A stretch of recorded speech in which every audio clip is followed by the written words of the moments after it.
Chers amis, je vous retrouve avec plaisir aujourd'hui pour terminer notre étude sur les coupes. Nous avons vu jusque-là l'introduction aux coupes, le chapitre 15, où le peuple de Dieu apparaissait comme adorant son Dieu sur la mer de verre. Et puis nous avons étudié le déroulement des différentes coupes. Les 4 premières rappelaient des graves désordres écologiques et se traduisaient par des maladies ou toutes sortes de choses. Et nous avions vu un parallèle avec les plaies d'Égypte également. La 5e nous parlait des ténèbres sur le trône de la bête. La 6e nous parlait de l'assèchement de l'Euphrate, probablement consécutif à l'effondrement des pays du Moyen-Orient, consécutif à la guerre terrible qui nous était décrite dans la 6e trompette. Et abordons maintenant la 7e coupe. Et je vous propose de lire avec moi au chapitre 16 les versets 17 à 21. Le 7e versa sa coupe dans l'air, et il sortit du temple du trône une voix forte qui disait « Ça n'est fait ». Et il y eut des éclairs, des voix, des tonnerres, et un tremblement de terre tel qu'il n'y avait jamais eu depuis que l'homme est sur la terre un aussi grand tremblement. Et la grande ville fut divisée en 3 parties, et les villes des nations tombèrent, et Dieu se souvint de Babylone la grande, pour lui donner la coupe du vin de son ardente colère. Et toutes les îles s'enfuirent, et les montagnes ne furent pas retrouvées, et une grosse grêle, dont les grelons pesaient 1 talent, tomba du ciel sur les hommes. Et les hommes blasphémèrent Dieu à cause du fléau de la grêle, parce que ce fléau était très grand. Le texte commence par une voix qui vient du temple, du trône. Et nous avions vu cette voix qui, déjà au début du déversement des coupes, se manifestait. Mais elle va dire « ça n'est fait ». Avec la 7e coupe, on arrive à la fin de l'histoire, à la fin de ces plaies, à la fin de l'histoire. Ça n'est fait. Et là, il se passe des événements dramatiques. Et le verset 18 nous décrit des éclairs, des voix, des tonnerres, un tremblement de terre. Lisons-le ensemble. Un tremblement de terre tel qu'il n'y avait jamais eu depuis que l'homme est sur la terre, un aussi grand tremblement. Le chapitre 6 nous avait déjà parlé d'un grand tremblement de terre. Et je vous propose de le lire au verset 12. « Je regardais quand il ouvrit le 6e sceau, et il y eut un grand tremblement de terre. Le soleil devint noir comme un sac de crin, la lune entière devint comme du sang, et les étoiles du ciel tombèrent sur la terre comme lorsqu'un figuier secoué par un vent violent jette ses figues vertes. Le ciel se retira comme un livre qu'on roule, et toutes les montagnes et les îles furent remuées de leur place. Les rois de la terre, les grands et les chefs militaires, les riches, les puissants, tous les esclaves et les hommes libres se cachèrent dans les cavernes et dans les rochers des montagnes. Ce tremblement de terre est tel que toutes les îles et toutes les montagnes sont bougées de leur place. Un tel tremblement de terre n'a pas encore eu lieu. Et le 6e sceau n'est pas encore ouvert. Mais le tremblement de terre qui nous est décrit ici est encore plus violent, puisque les îles et les montagnes disparaissent. Et là, effectivement, nous sommes à la fin. On comprend que la terre ne peut plus aller loin. Elle est au bout de sa course. Maintenant, par rapport à la 7e trompette, il manque un élément. La 7e trompette nous avait parlé en Apocalypse 11, 19 de 5 éléments que je vous propose de lire. Et le temple de Dieu dans le ciel fut ouvert, et l'arche de son alliance apparut dans son temple, et il y eut des éclairs, des voix, des tonnerres, un tremblement de terre et une forte grêle. Eh bien, dans la description qui nous est faite au chapitre 16, nous trouvons là des éclairs, des voix, des tonnerres, un tremblement de terre, et il nous faut attendre le verset 21 pour trouver la grêle. Et une grosse grêle dont les grelons pesaient 1 talent tomba du ciel sur les hommes, et les hommes blasphémèrent Dieu à cause du fléau de la grêle, parce que ce fléau était très grand. Mais que l'on soit dans la 7e trompette ou que l'on soit dans la 7e coupe, les 5 éléments y sont. Alors, j'en arrive maintenant au verset 19. Et la grande ville fut divisée en 3 parties, et les villes des nations tombèrent. Et Dieu se souvint de Babylone la grande pour lui donner la coupe du vin de son ardente colère. L'élément important qui arrive là dans ce verset 19, c'est la division de Babylone en 3. Et si Babylone se divise, nous avons là la preuve qu'elle était composée de 3 parties, au moins de 3 parties principales. On peut même se demander si sa division n'est pas la cause de sa chute. J'aimerais lire avec vous ce que nous dit Jésus là-dessus dans l'évangile de Matthieu, au chapitre 12 et au verset 25. Comme Jésus connaissait leurs pensées, il leur dit « Tout royaume divisé contre lui-même est dévasté, et toute maison divisée contre elle-même ne peut subsister.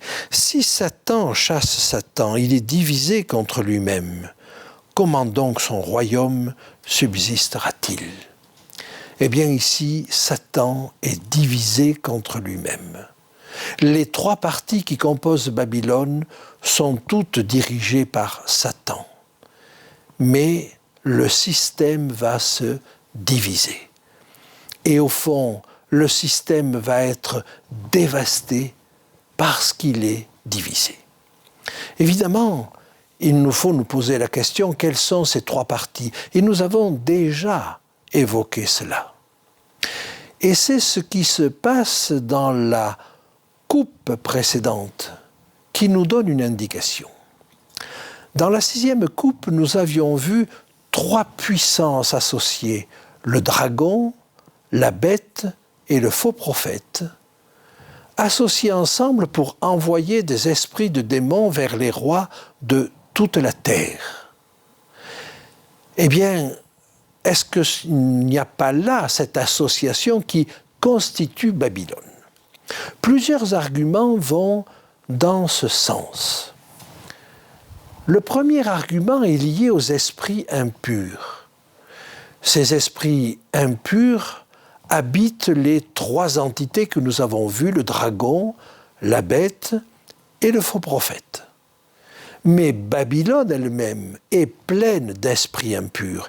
Et je vous propose de le lire juste un petit peu plus loin, au chapitre 18 d'Apocalypse et au verset 2.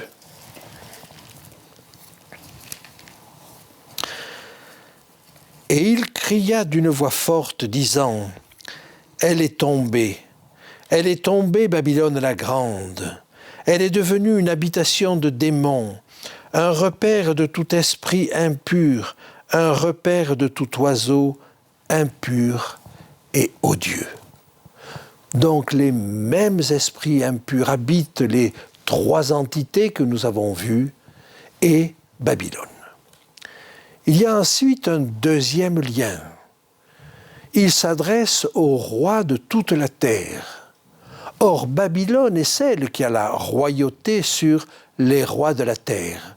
Nous le lisons à la fin du chapitre 17. « Et la femme que tu as vue, c'est la grande ville qui a la royauté sur les rois de la terre. » Nous avons encore un autre lien qui lie les 6e et 7e coupes. En effet, nous avons dans la 6e coupe l'assèchement de l'Euphrate. Eh bien, nous savons que l'assèchement de l'Euphrate a précédé historiquement la chute de Babylone. En effet, quand le roi Darius a cherché à prendre Babylone, Babylone était pratiquement imprenable et il a eu une idée extraordinaire. Il a creusé autour de Babylone, en partant du fleuve de l'Euphrate, en amont de Babylone, un canal qui faisait tout le tour de Babylone et qui allait se jeter dans la partie de l'Euphrate qui était en aval de Babylone. En effet, le fleuve traversait Babylone. Et Babylone était entourée de murailles colossales.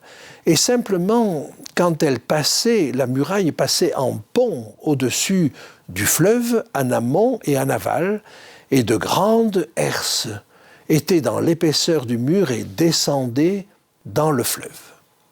Et tous les soirs, on descendait les herses de manière à éviter que quelque embarcation que ce soit puisse rentrer dans la ville. Eh bien, en faisant ainsi, le roi Darius a détourné le fleuve. Au dernier moment, il a effondré la barrière de sable qui séparait le canal du fleuve et il a fait que tout le fleuve s'est engouffré dans ce canal et donc a contourné Babylone. Et donc, pendant son trajet à l'intérieur de la ville, l'Euphrate a été assiégé. Et ainsi, les soldats de Darius ont pu passer sous les grilles et rentrer dans la ville alors que le roi Belshazzar était à l'intérieur de la ville et festoyait, pensant que son royaume était imprenable. Ainsi, l'assèchement de l'Euphrate précède immédiatement la chute de Babylone. Il y a encore un autre lien. Quand, au cours du deuxième message, au chapitre 14, message du deuxième ange, on parle de Babylone, on n'en avait jamais parlé avant. Et il est extrêmement étonnant de parler d'une entité pour dire qu'elle est tombée, puisque le message dit qu'elle est tombée, sans en avoir parlé avant.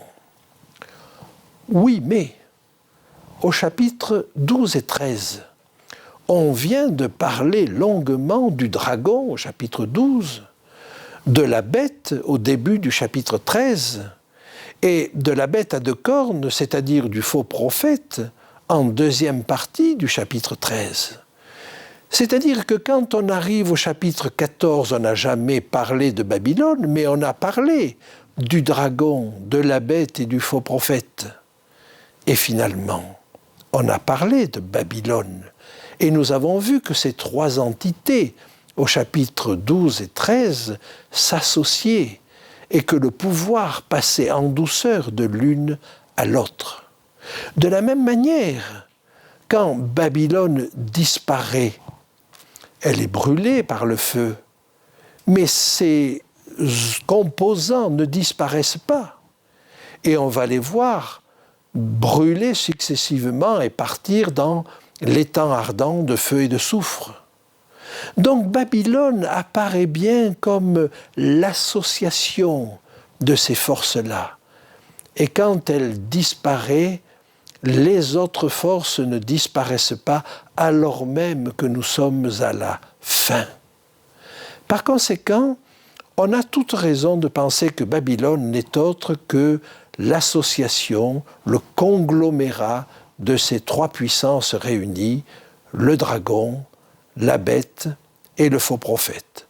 Ou pour être plus clair, le système politico-religieux européen, le système politico-religieux américain et le spiritisme et toutes les formes d'occultisme dirigées par le dragon. Alors tous les hommes subissent les coupes de la colère de Dieu, mais Babylone, elle aussi, va devoir boire cette coupe de la colère de Dieu. Et il y a là un séisme considérable qui va tout bouger. Lisons, si vous voulez bien, le verset 20. Chapitre 16, verset 20. « Et toutes les îles s'enfuirent, et les montagnes ne furent pas retrouvées. » C'est un séisme colossal auquel la terre ne peut pas survivre. Nous sommes vraiment à la fin. Et le verset 21 nous le confirme. Quand il est dit qu'une grosse grêle, dont les grêlons pesaient 1 talent, tomba du ciel sur les hommes, 1 talent, ça fait 40 kilos.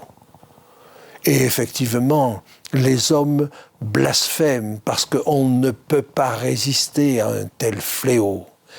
Et ils ne se repentent pas plus que les 2 fois précédentes. Pour la 3e fois, il nous est dit qu'ils blasphèment. Un texte résume la situation désespérée de la terre à ce moment-là. Il s'agit du texte d'Ésaïe au chapitre 24 que je vous invite à lire et qui est tellement évocateur qu'il pourrait être placé dans le livre de l'Apocalypse à ce moment-là. Ésaïe chapitre 24, les versets 20 à 23. La terre chancelle comme un homme ivre. Elle vacille comme une cabane. Son péché pèse sur elle. Elle tombe et ne se relève plus. En ce temps-là, l'Éternel châtiera dans le ciel l'armée d'en haut, et sur la terre les rois de la terre. Ils seront assemblés captifs dans une prison, ils seront enfermés dans des cachots, et après un grand nombre de jours, ils seront châtiés. La lune sera couverte de honte et le soleil de confusion, car l'Éternel des armées régnera sur la montagne de Sion et à Jérusalem, resplendissant de gloire en présence de ses anciens. La terre chancelle comme un homme ivre.